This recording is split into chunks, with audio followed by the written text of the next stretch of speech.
Hi, I'm Maggie, Hi, I'm Grace, and this is a very bookish podcast. Hey guys, welcome back to a very bookish podcast. Today is episode 66, which, holy cow, we're on 66 65. episodes. Oh, 65.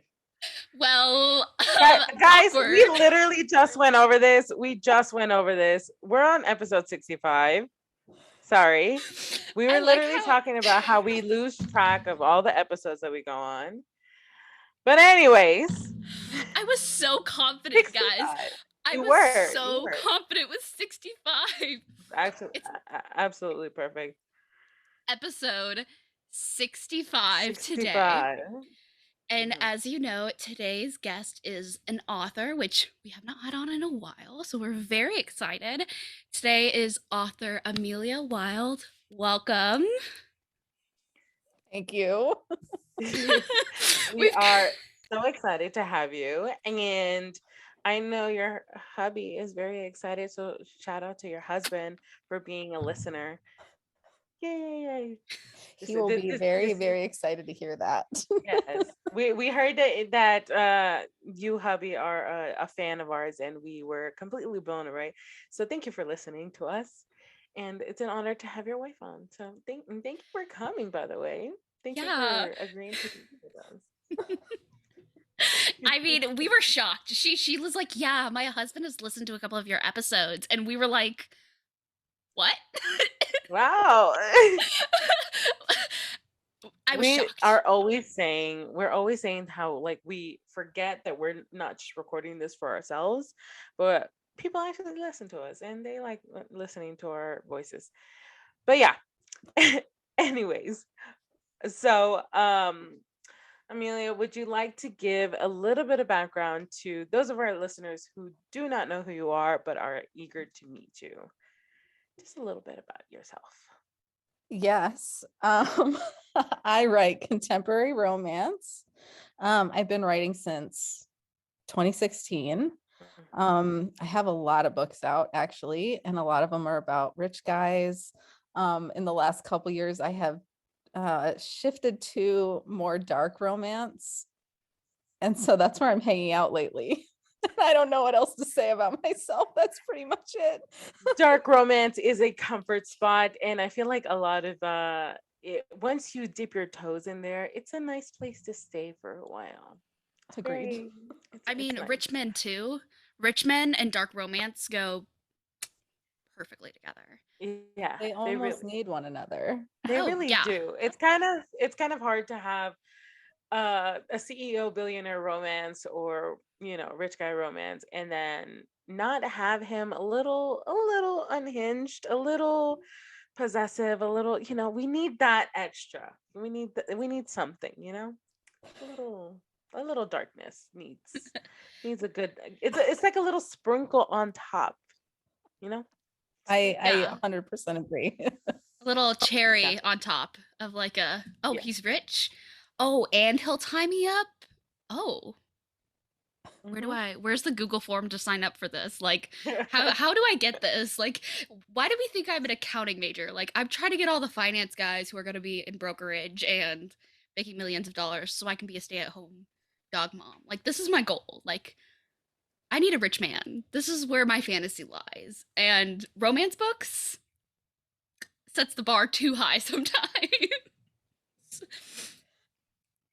But so today we are going to be interviewing Amelia, and we're going to be talking a little bit about her history in writing and, just getting to know her, letting our listeners hear from her. And, she's already so funny. Her laughing, it's so cute. I love it.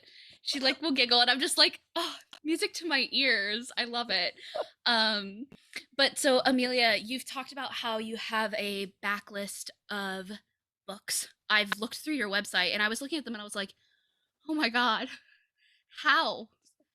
So you've been writing since 2016, but the amount of books that you have written in the last, how many years? 6 years. Yeah, 2016 seems like so long ago. It's been about 100 years. And you know what? Yeah, it has been. And it's been like 50 years. These past 2 years have literally felt like 50 years. So I lose track of time 100%. So yeah, it was a long time ago. Very long. Yeah. But so one of my questions, was that at a least question? to start Oh, off, no. I was continuing, and then Grace kind of was like helped me Yeah. how she usually does. But so my question was you've produced so many books as it is, and you're continuously putting out books. How is that like? How do you keep that up? Like, how many books are you writing within a year now at this pace? Oh, I mean, I think it's about, see, I actually don't know. I think it's probably around, I mean, I'm working on at least a book a month. Oh, wow. I usually have a couple different series going at one time. Yeah, So I yeah. think I had 9 maybe last year, but like, don't quote me on it because I can't remember. That's impressive all on its own. I have been saying that, oh yeah, let me try to write a romance book. And I had this whole idea and I had planned it out. Have I made any progress on it? No. So the fact that you're pushing 9 books out in a year, that's impressive. I think so. I don't like, now I'm like, maybe I'm wrong, but I'm not gonna Google it. So we're just gonna have to go. We're just gonna say that, and for Yeah. those of you listening, don't Google it, don't fact check us. We're I mean, we're going based, we're going This is based on a vibes vibe. only. Exactly. we don't have fact checkers on here. It's good. Yeah. But I mean, even if you were doing 3 books, that's still, even 1 book a year is still impressive. But like, I was scrolling through your catalog, your backlog the other day, and I was like saying like, oh, what books like you have? Because I've seen your books, so I've seen them in Barnes and Noble. I used to work in Barnes and Noble, and I saw some of your books before, and I was like, maybe I should read. And I was like, I don't think I can purchase this while I'm in my parents' house because like it's a little raunchy of a cover, and my mom is definitely gonna know what I'm reading. And I only recently revealed to her my types of books that I read. But so you have so many books. How do you create so many stories? How do you create this many plot lines? Like, how? I'm genuinely like, how do you do that? It's kind of a long story. If you want me to tell it. Yes. Please tell it. We have some. It's different now than when I first started writing. Because in 2016, when I started writing, it was really just kind of a thing that I was going to try because my husband and I did not have any money. And he one day said to me, like in 2015, he said that he had read on the internet that people were making money writing short stories, short erotica stories. And he was like, you should try it. So I did. And I didn't make any money, which was not surprising. And then a year later, he was like, I was reading on the internet again, and I realized that article and that stuff that I told you about, it was like 2 years old. So it was really out of date. And he said, what people are doing now is they're writing full-length novels. And I was like, oh, that seems fun.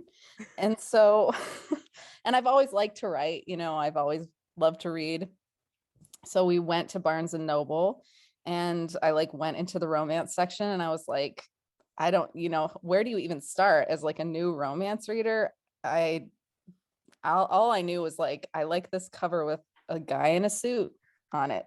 And so I bought a few books and I wrote one, and that was like how I started to do it. And I made friends pretty quickly. I was really lucky to find friends. And what they said was like, you have to write a book every month, like that's what readers want, this stuff right now. And so that's what I did for a while. And at first I wrote a lot of standalones, which it's fun to do standalones, but in the last couple years, like the beginning of 2020, I really switched to more dark romance. I had started out writing billionaires, and I can see when I look back how much I wanted to write dark romance, but I didn't know what it was and I didn't know it existed.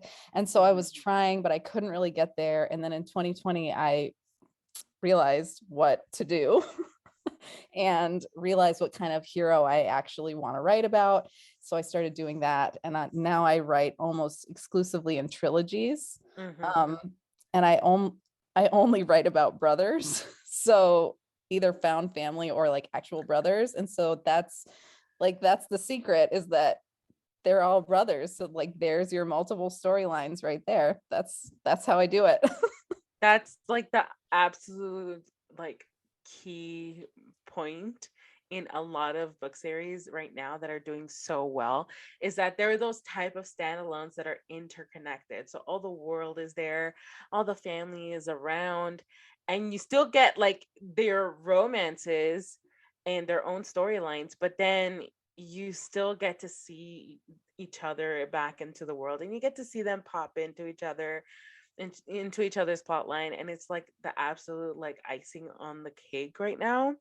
And I feel like everybody had this awakening of like what true dark romance is, and I feel like both readers and writers have benefited from it, because it is such a good, and dark romance doesn't there's such a, it's such a huge umbrella that so much goes into it, so much goes into it, and you can literally go wherever you want with it. And I feel like that's, you're gonna have a lot of fun figuring out the multiple types of dark romance that you want to get into. I'm excited for you, and I like that. Yeah, I've been here for, oh my God, what year is it? 2022. Yeah. So since I'm writing in trilogies, every brother gets 3 books about him. So by the time I'm done with it, I'm like, I'm in love with you and you're a real person. But then you get 9 books about these, these families. And so I think I have a bunch of series now. I have quite a few. So it's been really cool to explore like what all the different things you can do. Oh yeah. And then like with the thing about brothers too, it's just like, there's always like this type of dynamic between them. Like, yeah, you have the one that jokes around too much, the one that takes himself way too seriously, and and their dynamics as brothers getting to, I love that so much. And I'm here for the romance. I am. That's why I picked up the book. Yeah, I'm here for the romance. But if I get some good brotherly moments or some good found family moments, I am absolutely in love. I am in it for life. I'm like, I don't even care if it gets a happily ever after, which I do. I do care. I do care. But if he gets a little banter moment with his brother, I'm like, oh, this is it. This is like 5 stars for me. Nothing will ever beat it. And it's like absolutely the best thing. I love brothers. They're the best. You're really going to love all my stuff that I've written in the last 2 years. Then I have a little bit different take on, I mean, it's not like a different take. Nobody's ever done it before, but when I see, this is what happens when you start to like really sit with yourself and try to figure out what you like. I only like to write really and truly damaged billionaires. So when I do the brothers, I always have to start, and I call it the Hades of the situation, because when I first did my first series, Hades, Zeus, and Poseidon were brothers.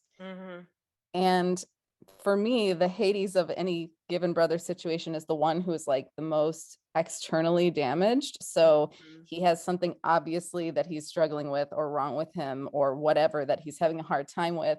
And that is where I always start always, like I've only done it a few times since 2020, but whatever. That's where I always start, because he's always the one that seems like when you're reading it, you're like, oh, nothing could be worse than this. But actually what's worse than that is like that his brothers are also going through whatever it is he did. And so for me, the dynamic is not usually like the funny one or the serious one, but the one who's like really hurt from the past. Mhm. And then the one who takes care of him, like most obviously, usually sometime in the first in his own book. And then the one who like also takes care of him, but is more of like the wild child. So that is like the dynamic of my heart, where even if they hate each other, even if they're fighting, which they almost always are at the beginning of my stuff, they will still come to take care of this one who's wounded. And it's just my favorite. I love that so much. Oh my gosh. You know what's probably like the reason that that's like our favorite kind of like thing is that like men being vulnerable and like showing that they care. It's a turn on. It's hot. We're like that's what we want. We want a man who can be vulnerable and to see relationships, or I guess you can't really see it. I guess I could see it on a page, but like to read it and to like imagine it in my mind of like these like I love Brothers too. The Brothers series are always my favorite too, or like friend group series at least, where it's that found family. Um, that always are so perfect because they're being so vulnerable, and you're like, where can you get that on Amazon? Like, technically you can because you can buy it, but I need a man. I need a man that I can buy off of Amazon like that. I love it because in a dark, I don't know if I would say all my books are really very, very dark, but even when you're talking about some of my later heroes, they're all damaged billionaires. They all start out mean.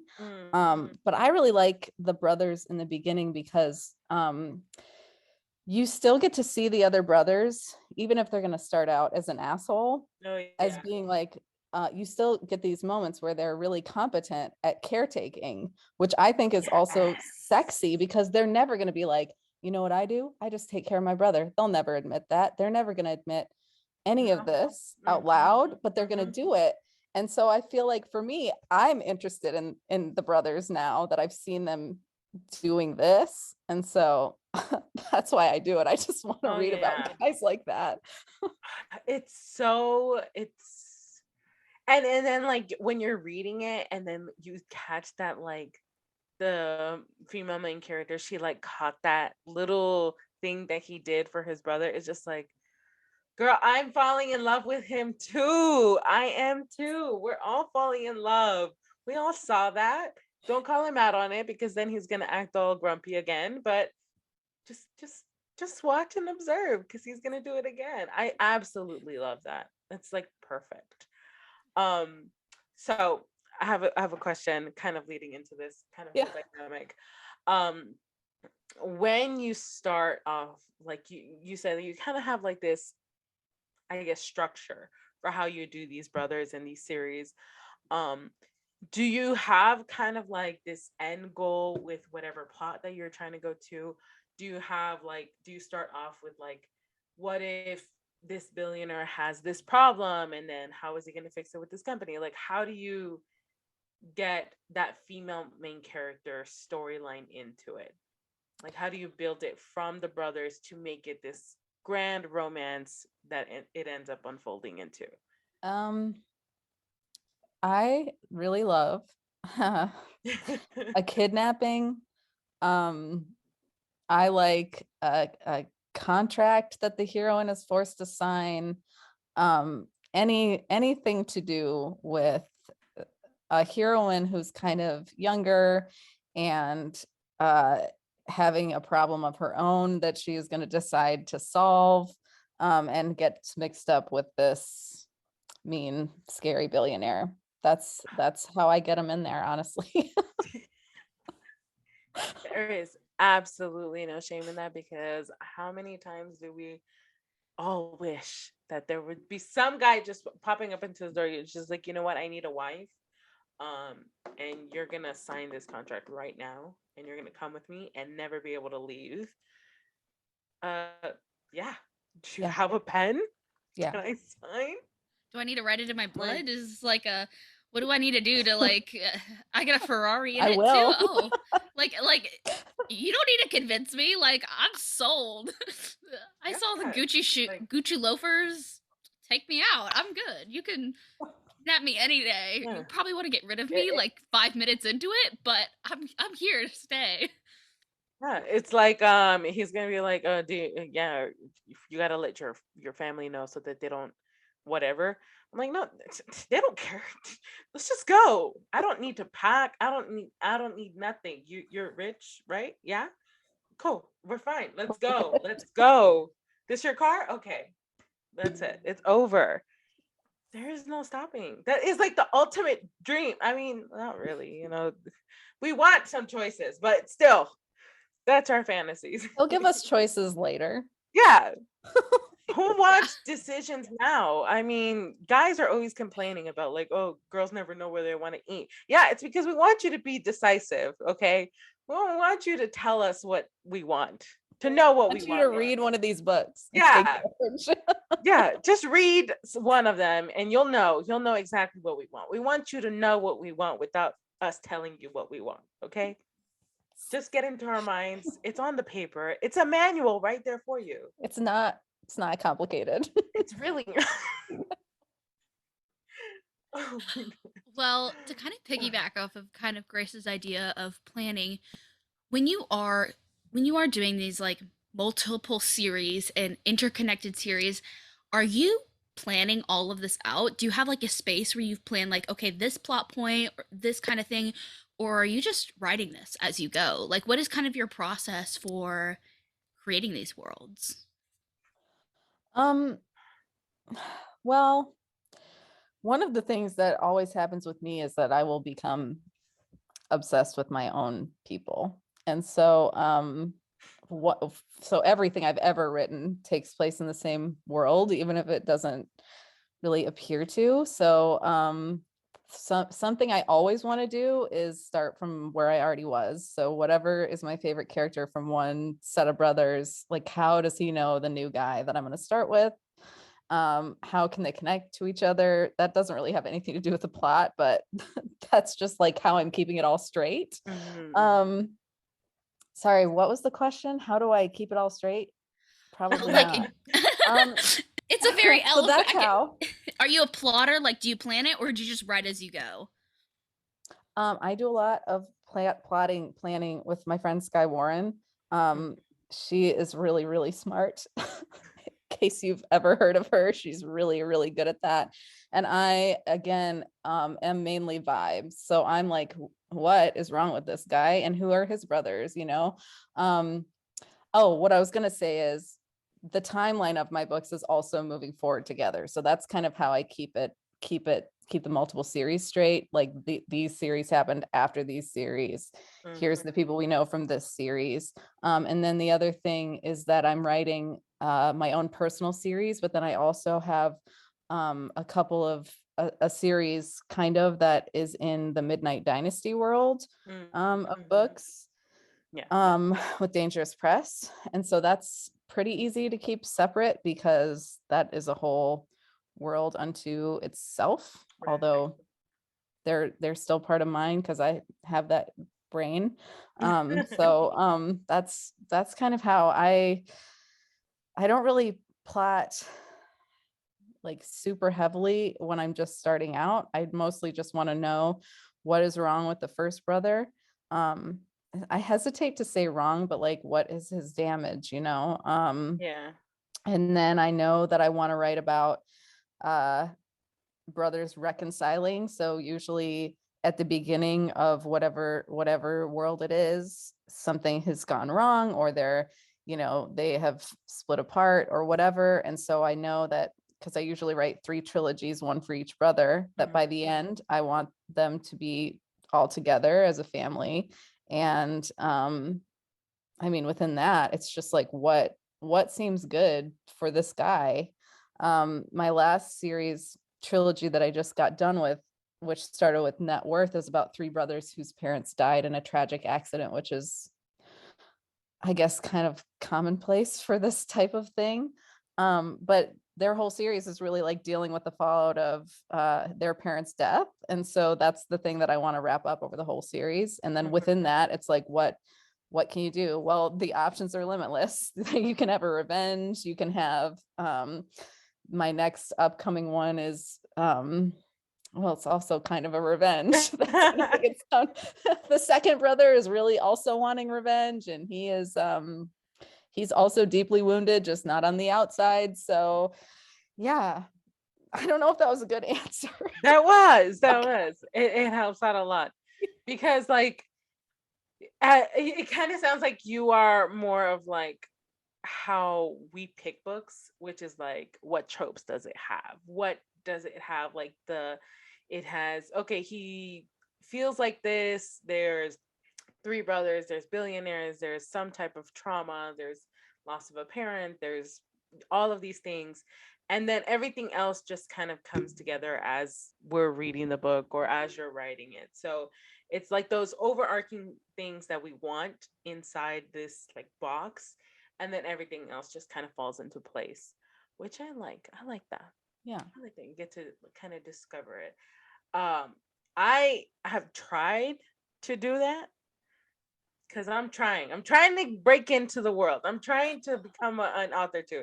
It's not easy for everyone who might think it is. It's really not. Yeah. It's really hard, because you also get into this thing of like, well, I want to do something a little, I don't want the characters to be exactly the same. And then trying to find new ways to do things a little differently while still being the same vibe is really hard. It's really hard. I have thoughts about that. I really, I mean, honestly, for me, it really is about the character. So, I'm spending 3 books with these guys, these couples, and sometimes in the case of, well, every time in the case of the brothers, you're really getting 9 books where these guys are on the page together or talking to each other. And so it's not really about deciding the plot for me so much as like who does this guy become? Because, in just about every billionaire story, we're starting out with somebody who's like cold, closed off. He really can't talk to anybody. That is like the one thing money can't buy. And so then really the question that you're answering over 3 books is how does the heroine help him do this and help see through this guy in his outer shell. And so really when I'm doing these 3 books, it's just sort of getting like deeper and deeper layers. A lot of the time, the first book, like she can barely get through to him, it's tough. And so they're falling in love, but like they're fighting against these, like he always wants to protect himself and she probably the same.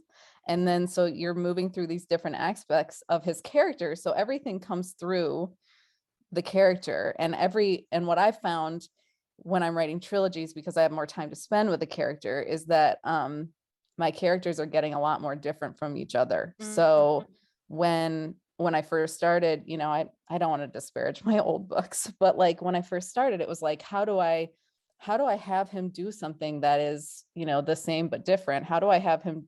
I don't really understand, when I first started, how do I have this guy react in a unique way? And the answer is like, when you start thinking about the character, and a lot of the time, this is why I do a guy who is I don't know if this is spoilers or not, who is like hurt in some way. So like one of my last heroes, Mason, his knee is like really fucked up. Sorry for saying that. I don't know if I can. Oh, you can cuss. Okay. You can cuss all you want on here.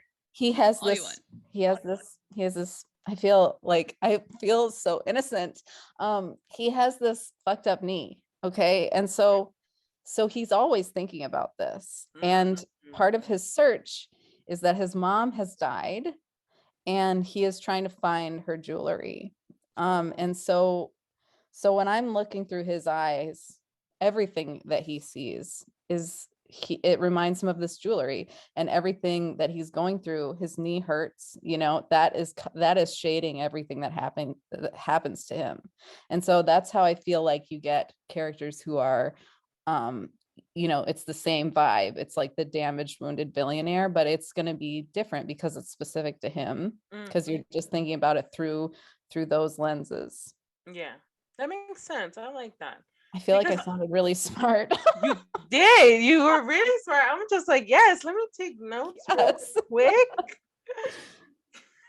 I mean, I was enthralled. I was just listening to you. I was like, I yeah, was just like, yeah. I was like, oh yeah, that makes eloquent so much speaker. I was like, sense. you're Yeah. like hypnotizing me as you're talking. I'm like, uh-huh. Well, I took this. Oh, this is going to get in a tangent. I'm not going to do a tangent. I Yes, took go this ahead. test. I took this immersion with oh no, is it Margie? I think it's pronounced Margie Lawson Mm. a couple years ago. And she is really, really smart. And it was about the craft of writing, which I always want to get better at that. So I'm always trying to like, how do I improve one thing every time I write a book, And she had done an edit on a chapter of one of my books, one of my earlier books, called Before She Was Mine, which is about a guy who is a veteran who has been in a Humvee attack, accident, explosion in the war, and he is an amputee. And so she was the one who first said, like, when you're describing stuff from his point of view, and I don't even remember what the specific example was, but I had described it in a way that I thought sounded cool, but that he would not describe it as. And she was like, everything that you write from his point of view should be something that he would think and that he would relate to. And I was like, wow, that changed my entire life. Yeah, that makes sense. Cause like, oftentimes when readers are reading books, we really gravitate to the books that like have almost like a different tone. Like everybody loves those like dual POV books or like third person books, but you get to like look behind the female main character's eyes and then you get to shift over to see the male main character's eyes. But we really like those books that like have like a different kind of tone shift between her way of thinking and between his way of thinking, because like we we love those books because you get to really see what they're going through, you get to see Yes. what they're feeling and how they see the world and then how it's changing throughout the books. So it's like it's really how would I say this, like I'm spacing on the way to say this, but like it's a really insightful way of like looking at the way that you write the books and adding that little hint into the character himself. I would able to say Yeah. that like we could understand the character better because it's like I kind of understand what you're saying. Like it's like when you're writing from a character's perspective and it like and the character has like past trauma and stuff, they're always gonna look at something totally different. And I guess that's what makes it so much easier for writing so many different characters is everybody looks at everything differently. And I guess I never even thought about that when I've tried writing, like thinking about like what has this person gone through? Like how would they look at things and how are those things going to change the way they react to certain things? I think that probably is a good piece of information to have that she told you that like probably has stuck with you since that happened now. Yeah.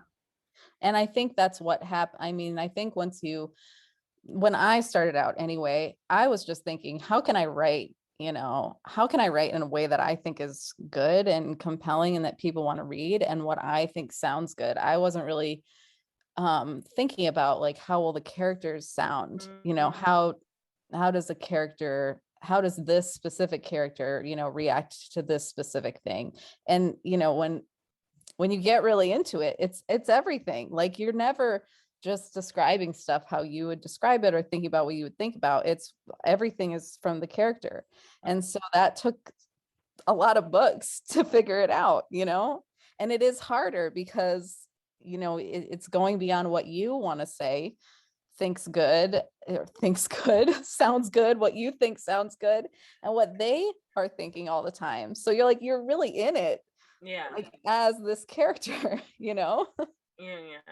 And do you ever like when you're writing and these characters start becoming more and more real to you, do you ever like feel like they kind of like end up taking control of like the story and the plot line?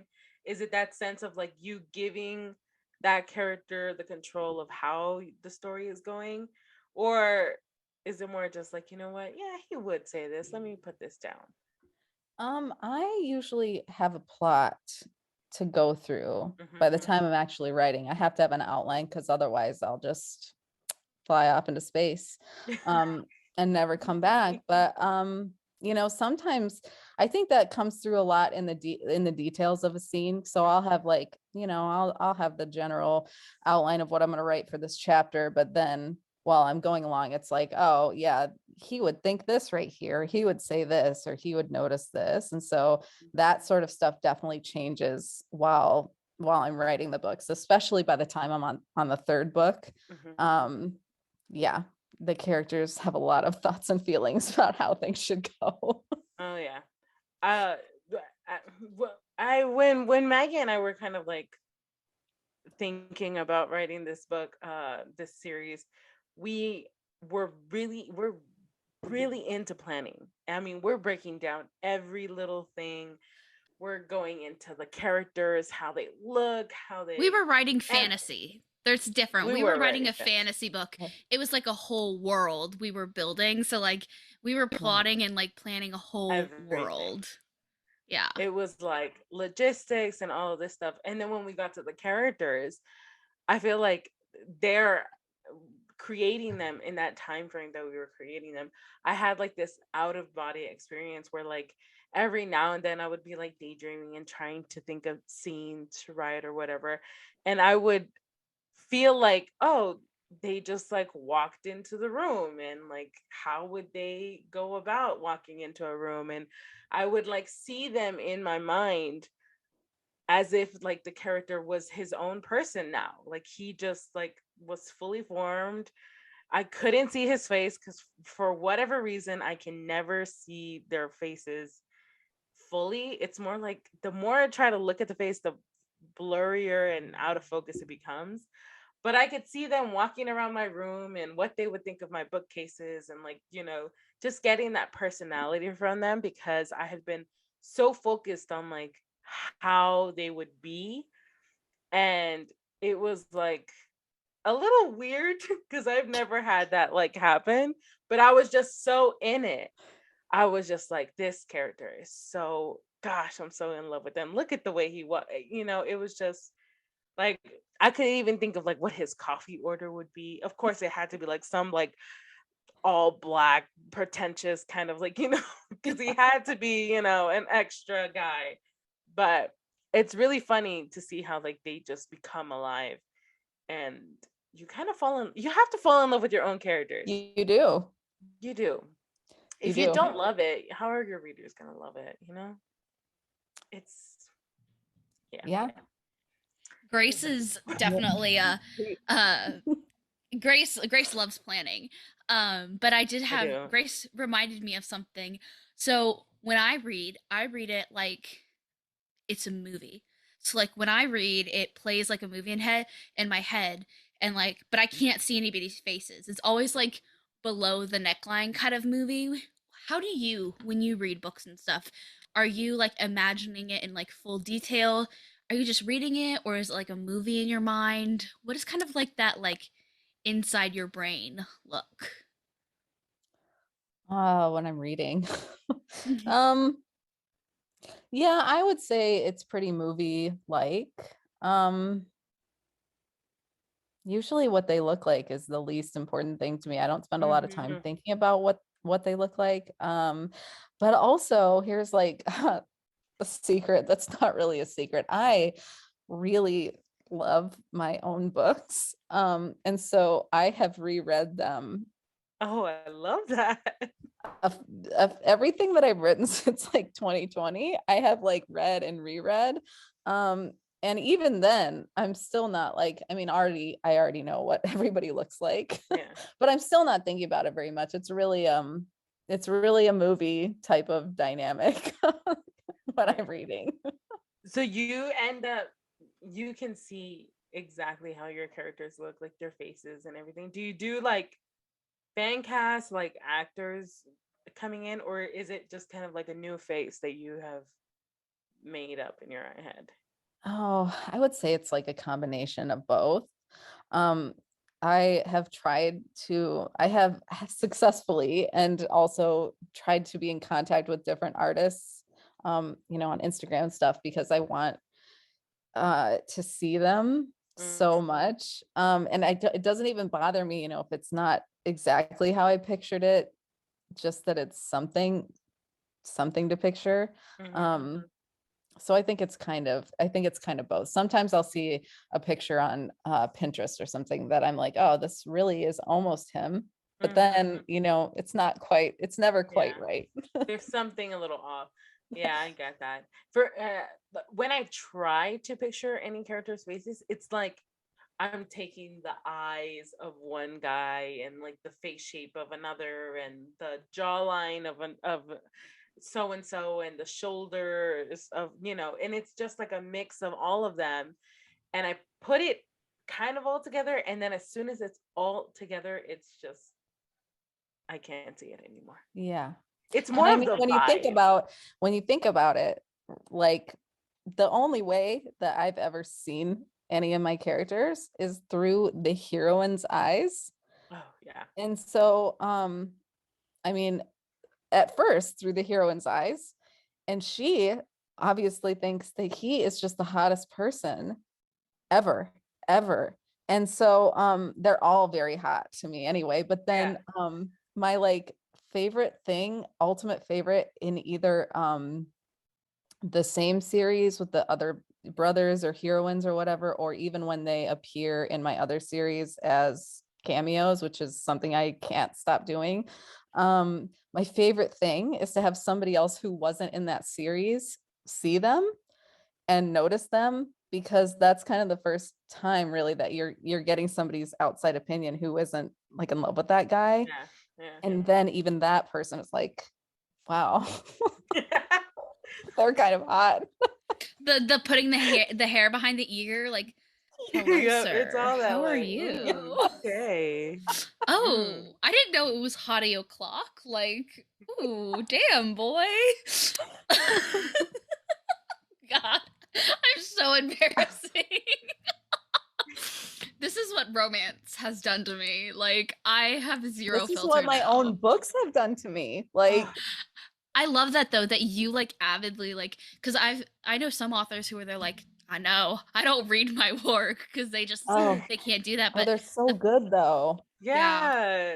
I feel like you have to love your own content, what you end up liking. And I mean, I'm not saying like I write the best books. Actually, my favorite authors are like not me, but like this type of story is like so, it's just what I'm really into, and it's fun because then I get to be like, only stuff that I'm into is going to happen, so that's like it's ultimate, you got to make everything happen. You got to bake your cake and eat it too. Yes. That's it. Yeah. I love that. Yeah. Because you have to love the content that you put out, because it's essentially, if you don't enjoy what you created, you can't really expect someone else to kind of enjoy it. So I look at it that way. If you can enjoy everything that you put into it because it was something that you were looking for, you're just like, all of these books are great, but it's missing a little something. So you created essentially everything you were looking for. And why would you not read it? You read it, you wrote it because you were looking for it. Read it too. Yeah. And it is harder though, because like when I first started, you like write your first book and then somebody says that it's bad and then it hurts your feelings and whatever. And so I was kind of like, it doesn't bother me, whatever. And I was really still learning for like 2 years. I mean, I still am all the time, but like I really was just trying to figure out what I was doing. And so I kind of had this distance from like reviews, I would read a negative review or whatever. And it was just like, oh, okay, whatever. But now that I'm like in love with these people, it's like no. I can't even go near the product pages, anything, because I'm like, this is a real person that you have just insulted. Like, it's worse, but then people respond to it more, so it's Yeah. You just want him to love. I just want everybody to love him as much as I love him, Yeah. like that.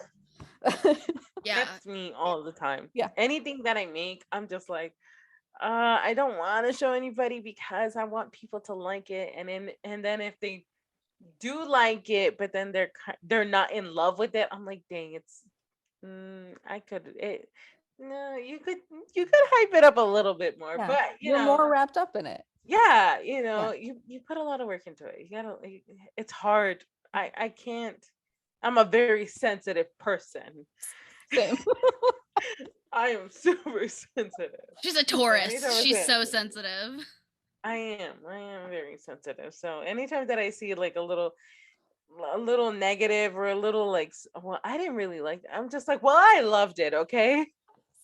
I loved it. That's me all the time. Yeah. But yeah. Grace.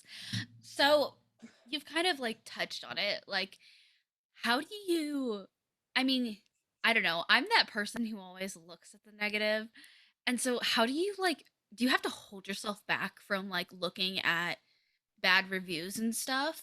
Because like, of course, reading is subjective. Not everybody is going to like your book. If every single person in the world liked the same book, that person has gold. Like that person is probably the richest person in the world. Like that's amazing. Great for that person. But how do you tend to stay away from like the bad reviews and you're like, don't even show me them? Or do you sometimes like sneak a peek and you're like, so what are these people talking about? Like what is kind of your thing when it comes to reviews? Oh, I am forbidden. I cannot go to the review section. My assistant will get me like, the really good quotes. I just can't. I think the hardest part for me is sometimes social media because, you like 100%, not everybody is going to like every book.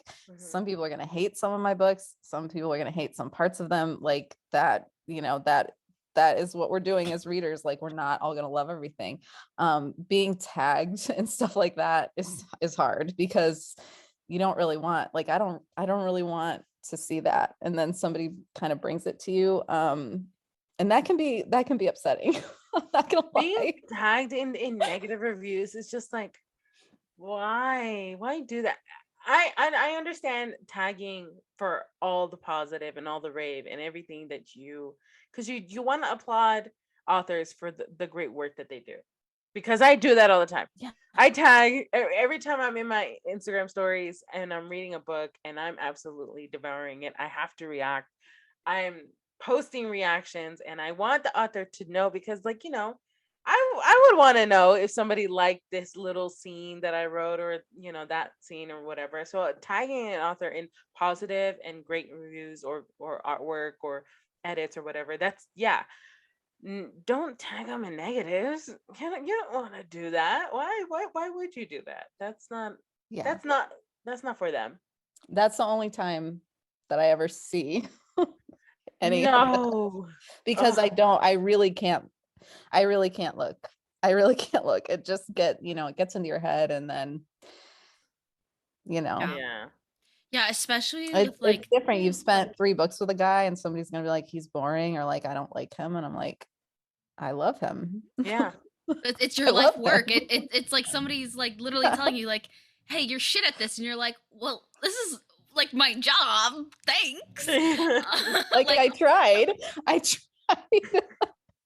Like, thank you. Like, well, thanks. Thank you for that insightful piece of information. Yeah. As like a reviewer, as a reviewer, if like I don't like a book, I don't post about it. Like as just kind of like I only like, my page is like books that I like, except 365 days. I was peer pressured into reading that book and giving a review. That was like, people peer pressured me into that. But I always, as like a reviewer too, I'm like, I only want to give people good books recommendations. I'm not the type of person where I don't review every single book that I read. If I don't like it, I'll write a review on Goodreads and let other people know, like, hey, this just wasn't for me. But people who go hard sometimes scare me. And I'm like, because it's not, at the end of the day, you're tainting another reader's experience with it. You know, everybody needs to kind of go into their own book with their own experience. It's sacred, that whole process. And yeah, you want to be able to give like the reader, a new reader, like, these are the triggers, this is kind of like an overview. But to let readers make their own decisions on if they're going to end up liking it, another reviewer can't just be like, oh, I'm going to talk about all the things I hate about this. That doesn't, that, you're not, at the end of the day, those reviewers are not doing it for the right reasons. They're doing it just to spew negative energy into the universe. And that's like, why do that? And It seems like a lot of work to me, which is, it's interesting because like I don't read as many books as I used to. I used to read like, I mean, as a kid, it was ridiculous. I asked the librarian at our public library, like, how many can I take at once? And she was like, as many as you can carry.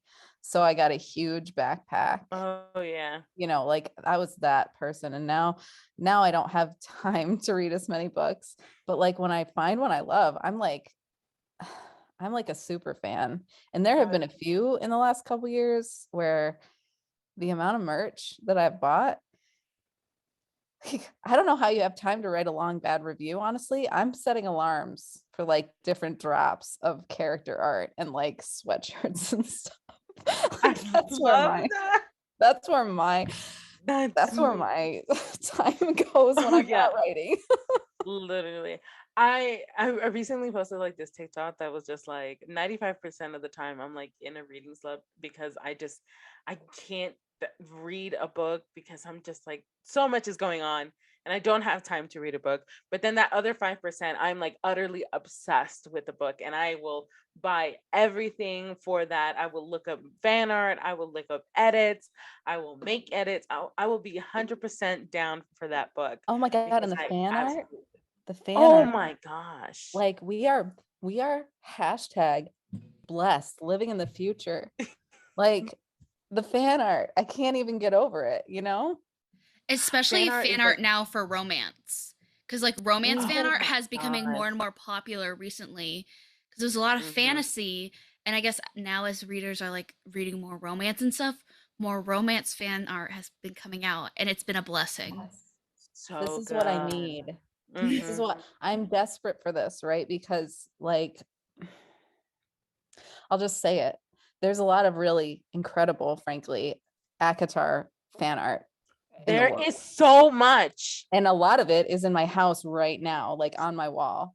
And I want that for my own stuff so bad, you know? So I'm glad that it's like heading our way because I'm like, will anyone draw a picture of my people, please? Literally, it's like so much that fantasy was able to like have. And that's like, you know, I used to be a heavy fantasy. We both used to be heavy fantasy readers, like early quarantine, like 2020. When we started our podcast, it was fantasy. Yeah, fantasy. And then we transitioned to romance. And then it's just like fantasy had book subscription boxes, had merch, had bookends, had bath salts, candles, bookmarks, posters, tarot cards, t-shirts, pillowcases of it. And it's just like, where is that for romance? Like, we need to get it together, you know? And it's like, now so much like artists are starting to transition it because, you know, the artists create whatever they're inspired by. So a lot of artists now are reading romance books and are starting to get into that, and they're seeing like there's a market for that now. Let me go ahead and fill it in. And like that's with us too. Like now we're creating merch for like our favorite dark fantasy books. Like we just dark romance, not fantasy. I'm sorry. Yeah, you know what I meant. We just like did a whole launch for like Sophie Lark's like Brutal Birthright series because we absolutely love that series, and like we're just like, there's no merch for it. Let's make some. And so having that merch there is just like, I need it. I want it. And I'm so glad that it's like happening now, the awakening of romance fan art and merch, it's like my bank account hates it. Yeah. I'm embarrassed at how much I It's own. I mean, I can't. Somebody's like, I made a new thing, and I'm like, sold, done. Yeah. I need it, I think whatever it is. I think a year ago, Grace did like a video on like how much she spent since starting Book oh Talk. yeah. That one video, and I was like, Grace, oh my I god, spent so much. But It it's was I such good stuff. it's it's so so good. good stuff. It's so good. That's Like, what I'm that's what I'm saying. It's such good stuff. and it's like not even buying like merch too. It's also the books because you'll go to a bookstore and you're like, oh, I could pick up like 2 or 3 books, and then you're like, wait, I'm spending $50 on books, Oh, and it's like, don't get me started on the hardcover, the what are those But called? those like The book, this not sleeves. the hardcover dust jackets. Yes. Yeah. Yeah. Yeah. Mm-hmm. I know yeah. exactly what you're talking about We both because have multiple editions. I have 2 sets of, the Akatar series ones. I have the Nerdy Ink ones and the Bookish Box ones. Throne of Glass ones. I don't not even have the Akatar. books. I don't even have the books for it. I don't even have the I books for it, but I have the dust jackets because I'm You like, have the it's Throne too of pretty. Glass dust jackets, and you didn't even I finish the do. series. I haven't even finished the series. don't have to. You have the dust jackets. Exactly. You get me. I bought the Illumicrate Akatar dust jackets off of eBay for an outrageous sum of money. Oh yeah. Outrageous. But that foil. I had to have it. I literally had to have it. I look at it now and I'm just like, dang it. And people are selling that. It's just like, it's insane.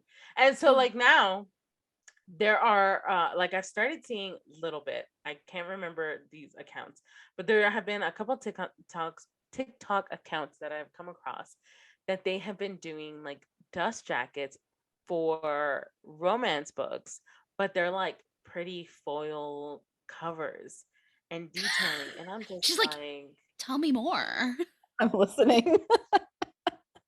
very, very cute. And they're for paperback books because like most romance, indie romances are paperback. And so like I'm just like, you know what? I might be heading that way too. Cause like I want to design covers. Yeah. Like, I Wait, wanted didn't to. you just say you were gonna do covers someday? Exactly. So that's where I'm You headed. could practice on some of mine if you wanted. For sure. I'm just throwing out ideas. Okay, say less. Say less.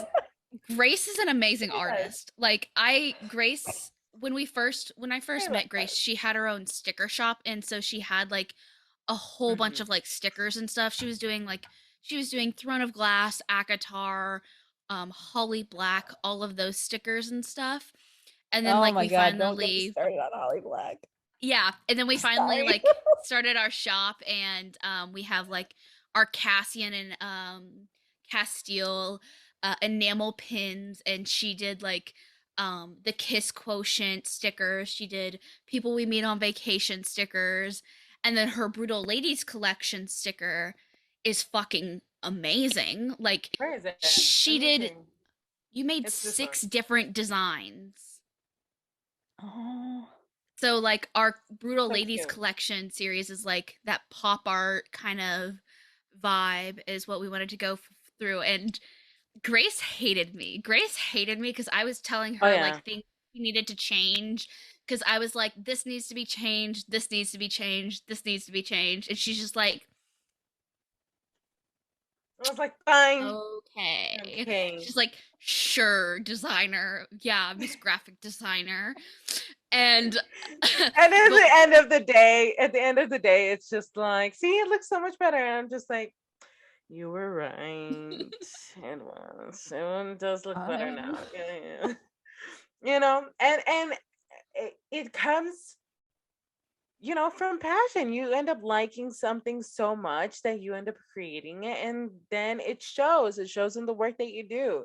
And so like oftentimes like my thing about certain like fan art and merch shops is like it's like very general art, but it's not like that like wink to the reader, you know? I Mhm. like that type of fan art and merch that it has that like hidden meaning from that one scene that isn't even like one of the best scenes, but it's that one scene where like the guy, he ended up giving her like a little strawberry shortcake because she said that she liked it once, you know?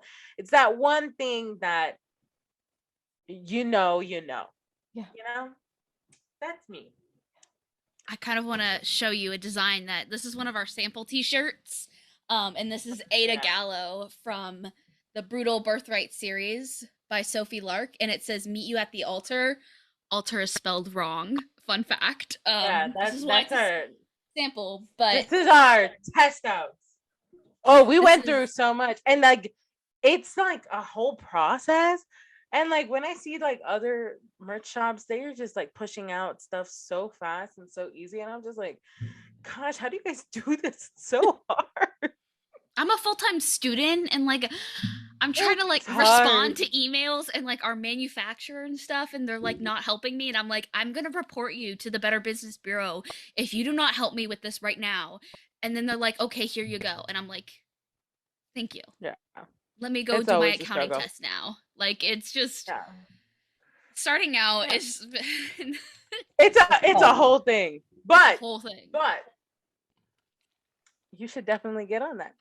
You should definitely get on getting your books merched out. I It should. is it's honestly the best feeling ever to like, yeah, you get to have your book. Like, how good does it feel to get your own book in like physical format and to have it there? Like all that work that you put into it, you have it in physical, and then you get to have your merch shirt. Get on that, Amelia. Just get on it. I know. I need to. I need a good artist to make it Oh. work. Well, I wonder who is in the building at this moment. Well, Who is in this space who has worked with the likes of Katie Robert and other people in a very bookish shop. Like who Look, I could feel it like it's a be? vibe. It's a vibe vibe happening right now. I think It's a vibe. that's exactly what it is. It's a vibe. Yeah. It's definitely a vibe. I love that you love merch as well because like I have like it gets an obsession. Like this I have my bookshelves back here and I have like little acrylic shelves with all like my like special edition books and stuff. And the amount of money I have spent on these like special edition books. And I'm just like 5 years, they're going to be worthless in 5 years. They're going to mean the world to me, but I'm just like, "Oh my gosh." Your kids are gonna go up to the books and you're gonna just be like, be very careful with that one. That's a limited edition Illumicrate April 2021 edition. It was signed by the author. This was when there was a global pandemic. I'm gonna be like 90, like in my walker, like Lady Danbury, and like walking up to my bookshelf, swiveling my like cane, and be like, when I was your age, this is what I was reading. Oh my gosh. But no, Speaking of like special editions and things like that, if you could dream budget, dream everything, no limit ever. If you could turn one of your series into like one of those like fantasy special edition type of books, which book series would you do? Oh, Hades and Persephone. Easy. Easy. I'm wrapping up some rewrites on that series right now, which are fantastic. I'm not gonna lie to you. It's exactly how I wanted the story to be when I wrote it originally. So I'm happy that the final version will be out there, which I will be sending to both of you, whether you want it or not. You're gonna get it.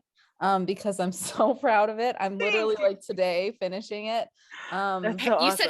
said you had me at Hades. Like that's all you needed to say, and I would have been like, tell you, just wait. I'm literally finishing my edits. The original, I love it. My edits are amazing. he was the first one of my dark romance journey. So he is also the one that I love the most. I feel like that's a perfect one to start with. The one that he's in other book. Even appears briefly in my net worth series, which is like not whatever, it's the same world. He's friends with the main character. That's what I was saying. Like, all my new series have to start with a guy. Like, would Hades approve of him? Oh yeah. And if he wouldn't, then I'm not going to do it. Exactly. If Hades does not approve, that's the one I would do. Yeah. Oh, that's awesome. Yeah. I could imagine. What would you do on it? What would you do? Oh man, I can't even. You know what I'm imagining? I can't even decide, right? Because on the one hand, I'm like, vibe. Yeah, it's got to match the vibe, and then he's different. He's different from other Hades. He just is. And I did get dragged for this. He is blonde, which I know is a very unconventional choice. But it is what happened. And it's kind of a very, he's taller. See, this is how I picture. Okay, it's like a Draco and Hermione type vibe is what they look like. Oh my God. He's taller and he's a little bit more muscular, but not very much more. I could get on an hour-long Hermione tangent right now. We would never get off of this, but so I'm like, would I like a cover with them on it? Yeah, like I would die to have that. But like, would I also like a beautiful pomegranate color cover with like gold? Also, yes. Like, there's reverse dust jacket. What you could do is on the dust jacket, you could have them illustrated on it. Yeah. And on the hardcover, you have the stencil of the pomegranate. Oh, God. Okay, that's it. That's best of both worlds. And in the end pages, you have like pomegranates, and on the what is the outside pages, you could do like a gold or maybe like a pomegranate print. On the sprayed edges. Yeah. Sprayed edges. And there also needs to be like, he has a diamond mine, which is a whole other thing, but sort of diamond inclusion. Ooh. It's got to have like that iridescent kind of glow. Yeah. For the diamond kind of like that. What do you call it? I don't know, but that gem type of feel, you know? Exactly. I see it. This is a real vibe. Yeah, it's vibe. We're so much is happening right now. We are flashing. This is gonna happen. Like, Grace is gonna send you mock-ups later tonight. You're just gonna get like an email and it's gonna be like, here are mock-ups for you. Like, would I refuse it? No. I wouldn't. Oh my gosh. I mean, that would be so amazing. That would be amazing. With like the rise of like the bookish box, Fairy Loot, Illumicrate, I've also been seeing like Hello Lovely, those like more romance ones becoming so popular now. The Steamy box is like also an adult romance book box, and it's like a quarterly subscription box, and it's like literally just a year old. And she started doing special edition covers, and they're still paperback, but you know, they're like special edition covers of certain books. So like Not My Type, which has a beautifully illustrated cover, but then the special edition cover was also very nice and warm, and it gave more of that romantic feel. And then recently she did like a special edition cover of Twisted Love, which I love that they're starting to do special edition covers of romance books, because I feel like that a romance needs to have the love, because romance readers have the money. Okay, we have the money and we are willing to spend it. And the love. People love these things. Yes. And we kind of get left out of all the special covers. And we're gonna change that though. No, we're gonna start with my book. We're gonna start, and it's gonna start a chain reaction, and people are gonna be so mad. They're gonna look back at this podcast and they're gonna be so mad because now they're like more broke than they already were. But it'll be worth it, because we had to do it. You had to do it, and you feel so much better with stuff. Stuff feels that hole in our hearts of like not having that romance in real life. Okay. Yeah. That's I mean, I'm ready to like sign the dotted line for my copies. Like I'm ready to like need me to like prick my blood and like send you some of it to like pay for it. Like, do I need to like donate a kidney real quick and then I can like give it to you and then like you sell it to like the black market or We're something ready. and we can get this going? Like We're ready. Amelia's just like, why am I here? Got Like, so intense.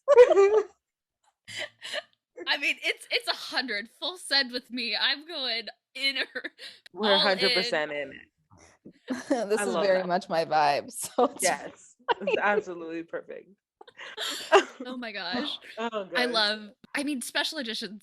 Grace and I love them, so we could literally talk about them for hours. However, literally. Draco. Now, what did we come here to talk about? Oh yeah. Have you guys read any of those things? That's what I was gonna ask you. Where should we start? Because we've been wanting to do. Listen, I can't do a lot of stuff. Like ACOTAR is kind of it for me. Like I haven't read any other series. I am all in on Reese. Don't talk to me about anybody else. Like that's, you know, like it's like a one and done type thing. But when it comes to like the fanfic, I never read any of it until last month.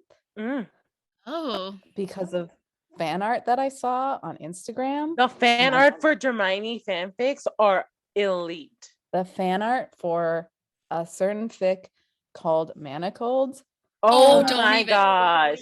Came to my feed and it was, and at first I was like, I don't read fan fiction, like whatever. Like I wasn't even like subliminally, obviously I was into it, right? Because like look at how my Hades and Persephone look just 2 years ago before I even knew fan fiction was a thing. And so after I saw all these videos of Manacled, I was like, okay, all right, whatever, I'll read it. So I downloaded it. It turns out it's so long. It's like so long. All my 9 books in a whole series could be shorter than this. And it was like just the best thing that I've like a reading slump after that, because like what do you do after that? And then the fan art, I'm going to be rendered speechless. Like it was so good. I heard that there are so many that are just like really, really good. There's Manacled, there's Breath Mints, there's The Auction. I have both of those on my Kindle and I haven't. Yeah, those are the ones that I have heard the most. Yeah. And they just wreck you. They just go in there, they grab hold of your heart and they just like, it's not even yours anymore. So you have not read Manacled, neither of you? I have not. I am terrified to get that committed, because once I do, it will be my whole personality. And I don't know if I'm ready to give up that yet. I mean, I'll tell you what, there is a certain line of the book that people like make, you know, TikToks about, which like it could be, I'm not giving any spoilers, right? Because this book is like 400,000 words long, but they say it a lot on TikTok and Instagram. And that one line, I was like, I really want to know what this is. Is it something that they're repeating? Is it something that people are saying? No, it's the last line of the entire book. You have to read the whole thing to get to this. And then it like neatly encapsulates the whole story. And I got to the end and I just died. I mean, I don't even cry over that. Okay, I cry a lot, but I don't cry over books that much. I was so, I don't know. I can't even describe it. It was incredible.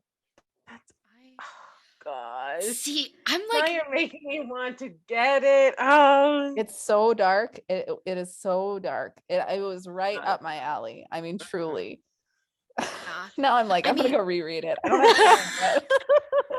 I mean, like, I'm scared. Like, I've read fan fiction. I read like Kylo Ren fan fiction. I was like, that's when like I started on Book Talk, was like I dipped my toes into like fan fiction, and then I went full throttle Book Talk. But like the Dramini fan fiction on TikTok and like all the edits and everything, and I'm like, oh, I need to read because like the people who put in the effort for those, I'm like, how? Mm-hmm. How? It's art. It is. It's so good. It's I'm it's crazy. It's crazy. so good.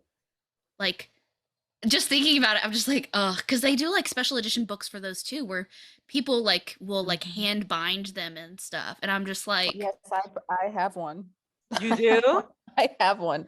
Yes, I was like, I have to, and it's a process, because of the rules of fan Mhm. fiction and all that stuff, and like finding a spot and like sending the email at exactly midnight and stuff. So yeah, Yeah, because like what was to get that, you have to get the author's approval to have it bound, and then yeah, you can't make money off of it. There's all these rules, and it's very black market, not black market. It's not like not like it's that, but there's very a lot of rules. red tape. That there we Yes, go. red It's a tape. lot of red That's what tape I'm looking for. with it, but if you you do don't have to mind? get like the author's like permission. And by now, with all of the fan art that has been coming around, and all the people who have started binding their own books, there's like it's the wait for that is probably so Yeah. long too. It's intense. It's intense out there. But it Okay, must be worth it because to have that in your hands. I'm I will so tell you privately confused. later about all this.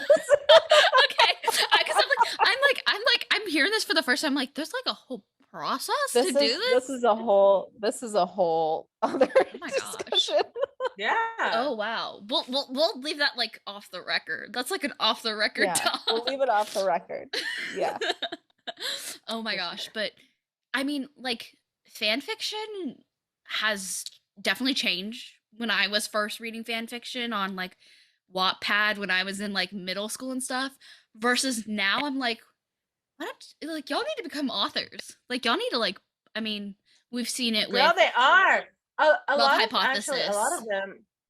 a lot of them have actually become like they sometimes they'll release their books online and then get like feedback and then rewrite it, rework it, and then really like Skin of the publish it, like Night. self-publish it. Love Hypothesis was a fan fiction before. But yeah, have you ever wanted people to write fan fiction about your books? I don't know.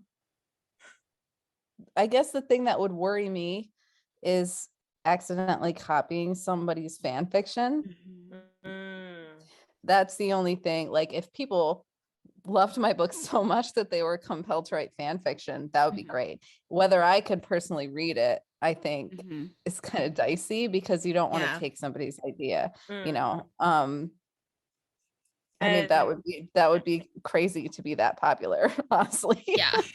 Yeah. Well, yeah. we're going to dream that I dream think it status. Yeah. I think it was Victoria Aveyard. She was talking. Somebody asked her, like, do you read fan fiction? She's like, I'm not allowed to read it. And people were like, what? And at first I was like, wait, why aren't you allowed to read fan fiction? And I was like, oh, because if she writes something and somebody has written it in a fan fiction, like that's like a big ooh. Yeah. And I feel like That's, it's kind of like that thing of like once you read something and yeah, like you can forget about it, but subconsciously it's still kind of there, that little Yeah. seed. So I can yeah. see why authors wouldn't read their own fanfic work. I can see that. Yeah. It makes sense. I wish Protecting the so. creator. Yeah. Creative process and everything. But I mean, some fan fiction I'm like, oof, it's kind of getting hot in here. Like maybe I need to like go change or something. It's like I've read some Kylo Ren fan fiction where I'm just like, parents cannot see this. I've definitely sat in the car where I'm reading a romance book and I thankfully have my Kindle, and I'm like reading. My dad's like, "What are you reading?" And I'm like, "You can't see what I'm reading." He's like, "Can I read your books?" And I'm like, he's asked me that, and I was like, That's my ultimate fear. sir. Why? Having my family see certain books that I'm reading. My mom You're knows I not read. not into it? My dad, my dad's military immigrant father. I think he would like. Yikes! That's a big yikes. Nope. No. It's my secret and my secret that I share with the internet only. Yeah. So My mom has read my books. Oh So my gosh, really? yep. And my grandma, Oh my god. I think my grandpa might have read a few of them. how did that Which is kind conversation of, go?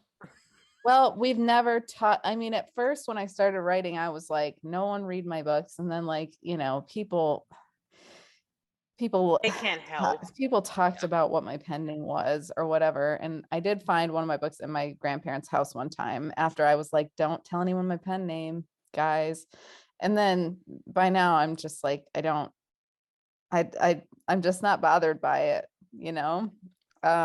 this is just what I do for a living.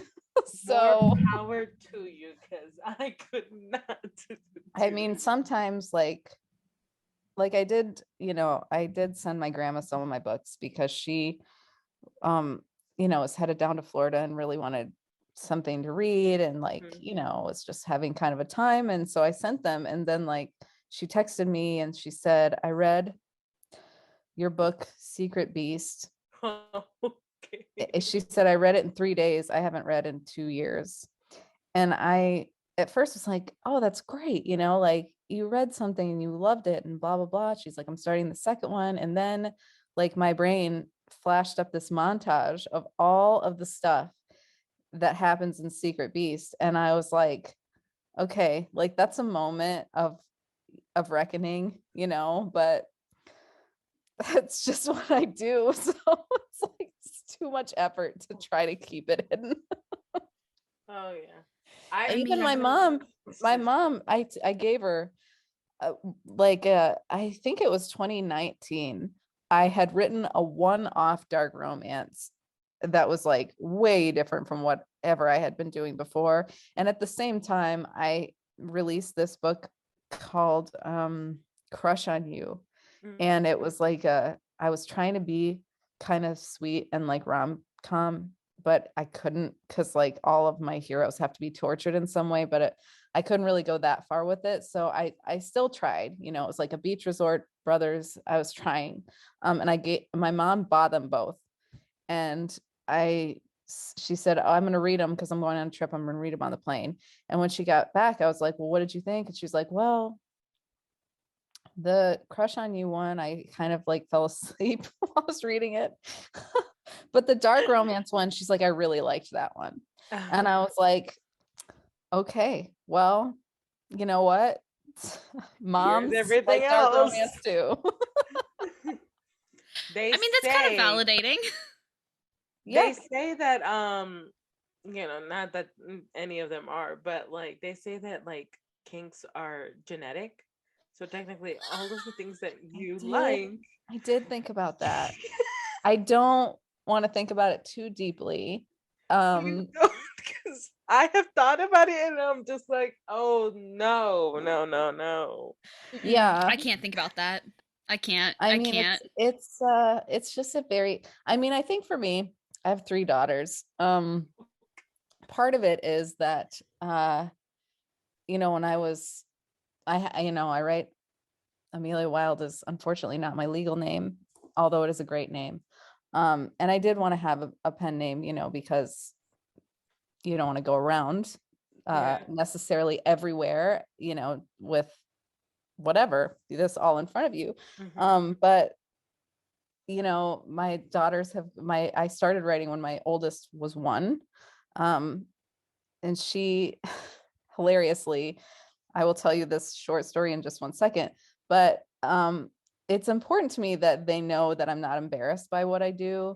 So I didn't really want to, not that I'm going to hand them my books until they are appropriate age, if they even want to read what their old mom writes, which probably not.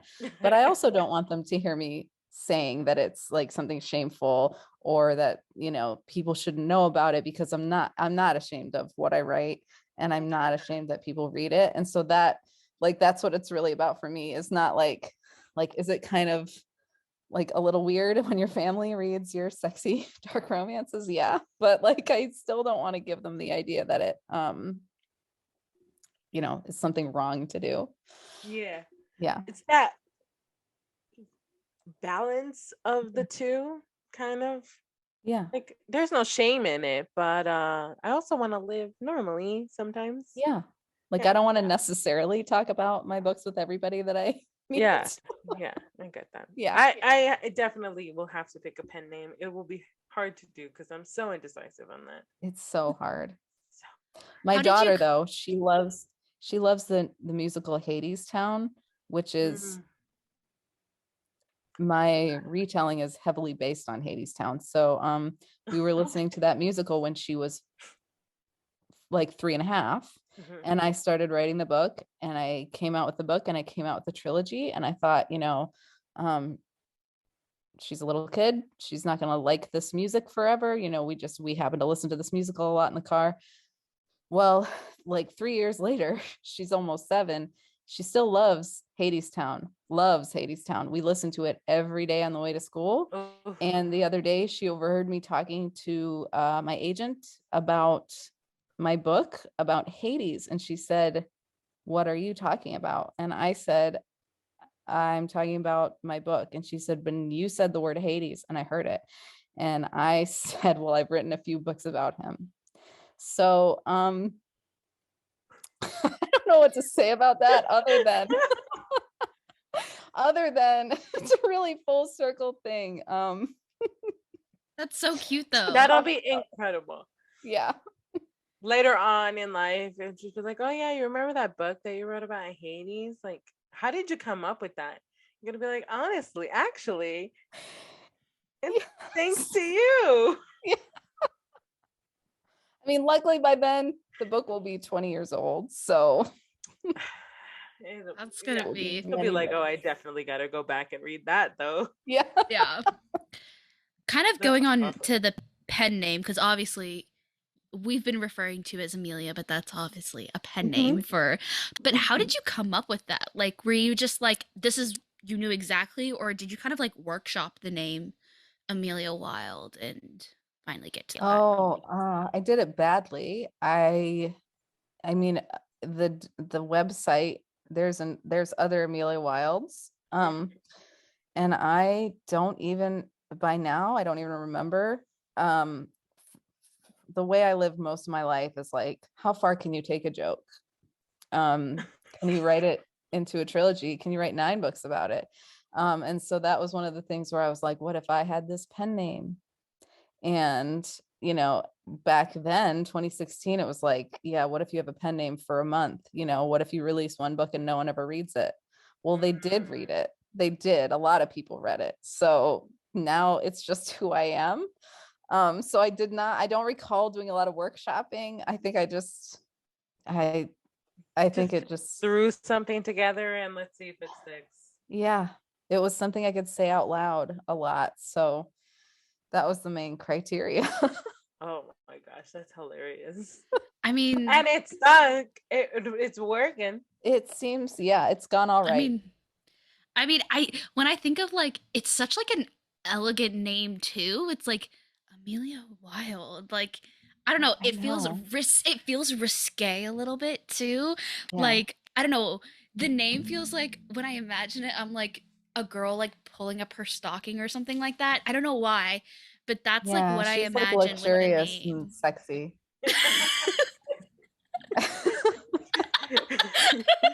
She's this whole like separate person. She really is. Oh my gosh. She's great though. If you ever hang out with her, she's great. I love that. That's so fun. I mean, I also think that's important of like raising like your daughter to know that like you aren't ashamed of you writing romance and stuff. And like, yeah. I mean, romance has been this kind of like, it's the most popular like genre, and yet it's still frowned upon. And like, even now when I like talk to my friends and stuff, I'm like, yeah, I read romance. Like, what are you gonna say to me about it? Like, you can't tell me things I haven't already heard. Like, it's a book. get over it. Like, if you care that much that I'm reading a romance book, there's a lot more about you than it does about me, babes. Out the door. Yeah. I Yeah. love that though, because like I definitely was like secretly like I was always reading books as a child for the romance. I didn't realize until I started reading romance that I was always reading it for the romance, not for like the fantasy. I was reading it for the romance, and then I was like, I'm saying romance a lot, but yeah. So I feel like if I had It's true. started out younger, as like when I like first came to college and stuff, or like even when I was in high school, like being okay with reading romance and kind of not that like ick that it had, I think I would have probably gotten into it way sooner and been able to read a lot more books. Yeah, and I mean, what we have now is, you know, it's incredible compared to, I thought romance was just what you bought at the grocery store. Like Mhm. that's the only impression that I ever had of what it was growing up. And so then like the Kindle was invented. Like we have a lot. There's so much out there that is not, and not even that the grocery store romances are lesser than, those are like, sometimes I read those and I'm like, the plots are so good, like somebody worked so hard on this, it's just, I don't know what point I was trying to make, but there's a lot, there's so much more that people I think Yeah. learn about now. Oh Yeah. yeah. It's gone through such a huge change, especially like in the past like maybe like 5 years. The shift of romance and how, the opportunities that it has like branched out into, it's just so much more. And of course, like it's the main genre that it's sold for books. It's not like it's not all these self-help books or whatever. Romance is what's selling, okay? Romance is keeping the book industry alive. So, And nobody ever says this, which I think is a huge shame, because when I was in high school, they said, like, you can't be a writer and make any money unless you're Stephen King. And I was like, well, I'm never going to be Stephen King. I don't like anything that's scary that happens. So, you know, that I didn't even realize that that was going to be an option for me until I was out of college. And if I had known, I would have spent all of college doing this, like hmm I would have had a lot more books by now. oh yeah, I mean, I'm in definitely. my apartment. This is like my bookshelf. I literally have one right behind this door right here, another tall one, and I'm like, I got rid of all of my fantasy books, and this is all romance now. I'm like fully Mhm. dedicated moving forward, except for like my like special edition dust jackets and all those jazz Like you're from living all. the dream. Yeah, Dude, I and I pick up so I many think like if shifts to pay for this. I think if most girls like like anybody actually like found out that you can write and you can do whatever you want with it, you can take it wherever you want, you'd have so many more people telling different types of stories. Yeah. It literally changes that mindset, you because a lot of people hear it once like, oh, you can't do it, it's not going to amount to anything, and they're like they could be like, yeah, yeah, whatever, but it's subconsciously always there. Like I remember once like somebody told me like, oh, like you shouldn't go into like English literature because like it's so depressing and you shouldn't want to be a writer because like you'll never like really make it. And I'm just like, oh yeah, you're right. And like that kind of like you think like, oh yeah, a throwaway comment like that's never gonna affect you, but it kind of does. And so like the more of like people like us who are just like, no, romance is great, you can read any type of book, and that we're looking for different types of stories and we're waiting for people to tell their stories, and all these different types of opportunities are arising. It's just like, no, we're changing the mindset. We may not be able to reap the benefits so quickly so soon, but that next generation that's coming through, they're gonna have, the wall is not going to be as high to climb, essentially. Yeah, we're I mean, hoping. you might not make it, but what if you did? Exactly. What What And if even you did? what if you yeah. did? And like I know a lot of authors are like they talk about how like it wasn't until like their second or third series where they really blew up. It's like your first books are kind of like your like learning Your curve test out. books.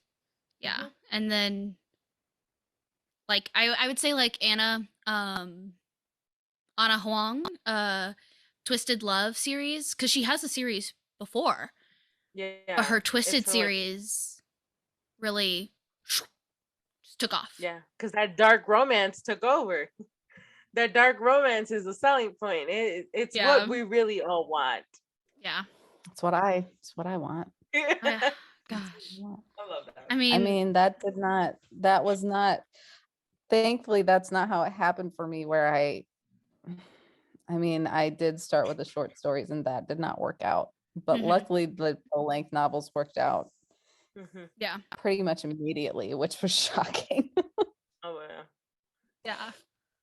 That is great though. That's like at least you kind of like tested the waters with those short stories and were like and then finally found something that really took off for you. That's kind of I mean, it was crazy because I had like written this book that is like since unpublished, and I met some people by chance and they were like, you know what, you need a cover, you need this and that. And so I got a cover and I wrote, I mean, my second book, and I put it up on Amazon. And I like, back then I was doing the strategy where it would be free for a few days right when it was published, and then like the first month it almost made $10,000 the first month.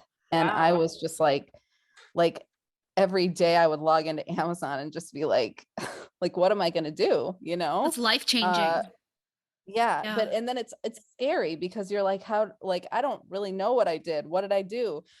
Should I do it again? And then you're like, I don't know what the rules are. Like, I guess I have to figure it out literally on the fly, And so it wasn't like straight up from there. Like, I definitely had hard times until I figured out, you know what? Just start writing about billionaires again. That's what you love. Like, that's what you're into. So just do that. But yeah, it's hard out there. That's hard, but you're making it work. You're doing it. I love it. What else would I do? Yeah. I mean, like, who would hire me to do anything else? All I know is CEO billion romance. Listen, you want a damaged billionaire? That's all I can offer you. That's all we got. All we you either take it or leave it, and that's it. With a sprinkle of blonde Hades in there. Oh man, yeah, yep. What was kind of that, like, you talked about how like people were a little shocked that you made Hades blonde. What were kind of the responses that you were getting? Were people like, you can't do this, or were a lot of people really receptive to it? A lot of people don't notice. A lot of people just don't. They're reading it, for the story. What he looks like is like not the most important thing about him. So like by and large, but early on I did get a review that was like, and in addition to these other things that I didn't like, he is blonde. And I was like, oh man, like that's, so he's blonde, really like that. So that was like, like the straw that broke the camel's back, I guess. But the nail in the coffin. Yeah, I know it's not. I don't know, when I pictured it, I mean, it has to do with the story. It has to do with his character. It's definitely that Hermione coming through. It is the Hermione, I guess, spirit talking to me from like before I even understood what that was. But I really did. I don't really picture, I'll picture generally what they look like. But when I thought of like this story and like what his damage was going to be, which I don't want to spoil for anybody who's going to rush out and read it. I really pictured him as blonde. Yeah. And he has blue eyes. He's supposed to have blue eyes. So that's how I wrote it. Yeah. I mean, it's your character. All about the vibe. It's all about the vibe. It's about the vibe. Yeah, it's the vibe. It's the vibe. That's gonna be the name of this episode. Is gonna be like, it's all about the vibe. That's what it's gonna be. Yeah. Only vibes. Yeah, only vibes. Straight vibing. Okay. I don't know what I'm saying. It's 9:30 p.m. I've been up You since know what? 5 This is the a.m. first all night episode of this podcast. Yeah. I have to stay up till 2 a.m. I'm just like I'm pushing through. I have work after this. I have a shift at work, so I have to Oh my I'm a gosh. night shift desk receptionist. So I it's gonna be don't. fun. So Yeah. I'm gonna be working on those mock-ups. That's what I'm gonna be working. I'm gonna be waiting for the mock-ups. That's what I'm gonna do after She's this. just gonna be like sitting there. She's gonna be like, we'll get an email in the morning. Gonna She'll be be like, working on that. Yeah. so, do you have those mock-ups? Oh gosh. Oh my gosh. So, Any final questions? before we what colors edges did you want? Yeah. Oh, I can't even say. You know what? I'll give you options. Don't Yeah, worry. you'll give me options. Oh my gosh.